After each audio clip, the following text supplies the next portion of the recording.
اعوذ باللہ من الشیطان الرجیم بسم اللہ الرحمن الرحیم سورہ مجادلہ آیت نمبر 1 میں اللہ تعالیٰ فرماتے ہیں، اے نبی مکرم محمد صلی اللہ علیہ وآلہ وسلم، اللہ نے سن لی اس عورت کی بات جو آپ سے اپنے شوہر کے بارے میں جھگڑ رہی تھی اور اللہ سے فریاد کر رہی تھی، اور اللہ آپ دونوں کی گفتگو سن رہا تھا۔ بلا شبہ اللہ خوب سننے والا دیکھنے والا ہے۔ آیت نمبر 2 میں اللہ تعالیٰ فرماتے ہیں، جو لوگ تم میں سے اپنی عورتوں سے زہار کر بیٹھے ہیں وہ ان کی مائیں نہیں ہیں، ان کی مائیں تو وہ ہیں جنہوں نے ان کو جنا ہے،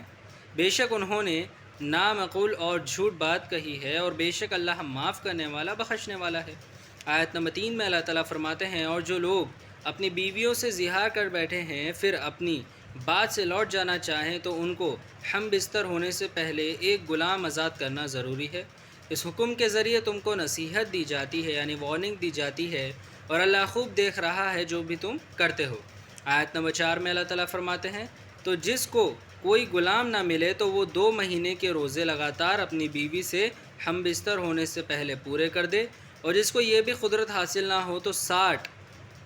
یعنی 60 محتاجوں کو کھانا کھلا دے۔ یہ اس لیے ہے کہ تم اللہ اور اس کے رسول صلی اللہ علیہ وآلہ وسلم پر پورا ایمان لاؤ، اور یہ اللہ کی حدیں ہیں اور نہ ماننے والوں کے لیے دردناک عذاب ہے۔ آیت نمبر 5 میں اللہ تعالیٰ فرماتے ہیں، جو لوگ جو اللہ اور اس کے رسول کی مخالفت کرتے ہیں وہ اسی طرح ذلیل ہوں گے جس طرح ان سے پہلے لوگ ذلیل ہوئے تھے، اور اللہ تعالیٰ نے صاف صاف آیت نازل کر دی ہے، اور نہ ماننے والوں کے لیے ذلت کا عذاب ہے۔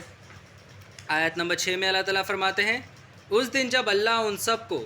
جلا اٹھائے گا یعنی زندہ کریں گے تو ان کو بتا دے گا جو کام وہ کرتے تھے، اللہ کو وہ سارے کام یاد ہیں اور یہ لوگ ان کو بھول گئے ہیں، اور اللہ تو ہر چیز سے باخبر ہے۔ آیت نمبر 7 میں اللہ تعالیٰ فرماتے ہیں، کیا اے رسول صلی اللہ علیہ وآلہ وسلم آپ نے اس پر غور نہیں فرمایا کہ اللہ تعالیٰ سب کچھ جانتا ہے جو آسمانوں میں ہے اور جو زمین میں ہے؟ کوئی سرگوشی 3 آدمیوں میں نہیں ہوتی جس میں چوتھا اللہ نہ ہو، اور نہ 5 آدمیوں کی جن میں چھٹا اللہ نہ ہو،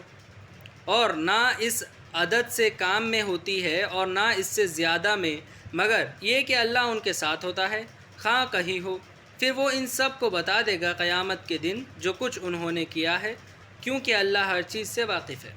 اللہ تعالیٰ نے اس آیت میں صاف فرمایا ہے کہ جب بھی کوئی 4 آدمی ہوتے ہیں تو ان لوگوں کو لگتا ہے یہ 4 ہیں، لیکن اس میں اگر 3 آدمی ایک ساتھ بیٹھے ہوتے تو اس میں چوتھے اللہ تعالیٰ ہوتے ہیں، اور اگر 5 آدمی ہوتے ہیں تو اللہ تعالیٰ چھٹے ہوتے ہیں جو سنتے رہتے ہیں وہ کیا کہہ رہے ہیں، کون سی بات کر رہے ہیں۔ آیت نمبر 8 میں اللہ تعالیٰ فرماتے ہیں، کیا اے نبی مکرم محمد صلی اللہ علیہ وآلہ وسلم آپ نے ان لوگوں کو نہیں دیکھا جن کو سرگوشیاں کرنے سے منع کیا گیا تھا، پھر جس کام سے منع کیا گیا تھا وہی پھر کرنے لگے، اور یہ گناہ اور زیادتی اور رسول کی نافرمانی کی سرگوشیاں کرتے ہیں، اور جب ان کے پاس آتے ہیں تو تم کو سلام کرتے ہیں ایسے الفاظ سے جس سے اللہ نے تم کو سلام نہیں کیا، اور اپنے دل میں کہتے ہیں کہ اگر واقعی یہ رسول ہے تو جو کچھ ہم کہتے ہیں تو اللہ ہم کو اس کی سزا کیوں نہیں دیتا۔ ان کو دوزخ کافی ہے، یہ اسی میں داخل ہوں گے تو وہ بری جگہ ہے۔ آیت نمبر 9 میں اللہ تعالیٰ فرماتے ہیں، اے ایمان والو، جب تم آپس میں سرگوشیاں کرنے لگو تو گناہ اور زیادتی اور رسول کی نافرمانی کی سرگوشیاں نہ کرنا، بلکہ نیکی اور پرہیزگاری کی سرگوشیاں کرنا، یعنی نیکی اور پرہیزگاری کی بات کرنا، اور خدا سے ڈرتے رہنا جس کے سامنے تم سب جمع کیے جاؤ گے۔ آیت نمبر 10 میں اللہ تعالیٰ فرماتے ہیں، ایسی سرگوشیاں تو شیطان کی حرکت سے ہوتی ہیں تاکہ جو ایمان والوں کو رنج میں ڈالے، اور وہ اللہ کے حکم کے بغیر ان کو کچھ نقصان نہیں پہنچا سکتا، اور ایمان والوں کو اللہ ہی پر بھروسہ رکھنا چاہیے۔ آیت نمبر 11 میں اللہ تعالیٰ فرماتے ہیں، اے ایمان والو، جب تم سے کہا جائے کہ مجلس میں کھل کر بیٹھو تو تم کھل کر بیٹھو، اللہ تم کو خوشادگی عطا کرے گا، اور جب کہا جائے کہ اٹھ کھڑے ہو تو اٹھ کھڑے ہوا کرو۔ جو تم میں سے ایمان لائے ہیں اور جن کو علم عطا کیا گیا ہے اللہ ان کے درجے بلند کرے گا، اور اللہ تمہارے کاموں سے باخبر ہے۔ آیت نمبر 12 میں اللہ تعالیٰ فرماتے ہیں، اے ایمان والو، جو تم رسول سے سرگوشیاں کرو تو اپنی سرگوشی سے پہلے کچھ خیرات کر دیا کرو، یہ تمہارے لیے بہتر اور پاکیزہ بات ہے، پھر اگر خیرات نہ کر سکو تو اللہ بخشنے والا رحم والا ہے۔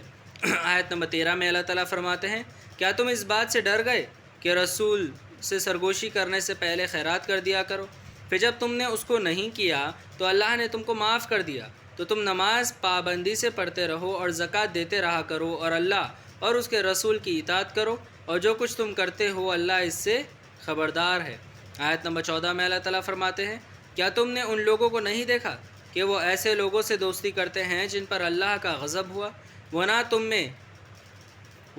میں ہے نہ ان میں، اور وہ جان بوجھ کر جھوٹی قسم کھاتے ہیں۔ آیت نمبر 15 میں اللہ تعالیٰ فرماتے ہیں، اللہ نے ان کے لیے سخت عذاب تیار کر رکھا ہے، بے شک یہ برے کام کرتے تھے۔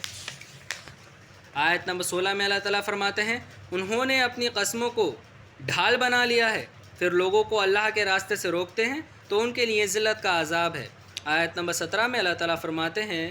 اللہ کے عذاب کے سامنے ان کا مال ان کے کچھ کام نہ آئے گا اور نہ ان کی اولاد، یہ لوگ دوزخی ہیں اور ہمیشہ اسی میں رہیں گے۔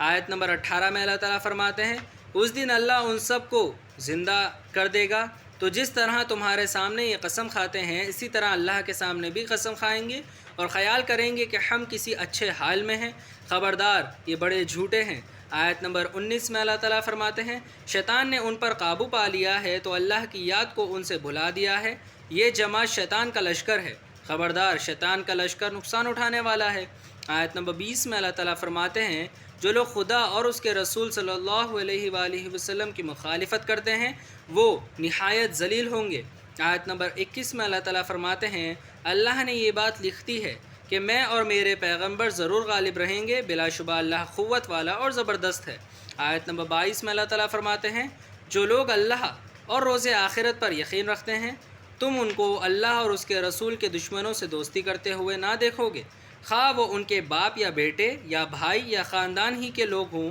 یہ وہ لوگ ہیں جن کے دلوں میں اللہ نے ایمان تحریر کر دیا ہے اور اپنے فیض سے ان کی مدد کی ہے، اور وہ ان کو جنت میں داخل کرے گا جس کے نیچے نہریں بہہ رہی ہیں، ہمیشہ وہی رہیں گے، اللہ ان سے راضی ہوا اور وہ اللہ سے راضی ہوئے، یہی گروپ ہے اللہ کا، خبردار اللہ ہی کا گروپ اپنی مراد پائے گا۔ صدق اللہ العظیم و صدق مولانا رسولہ الکریم۔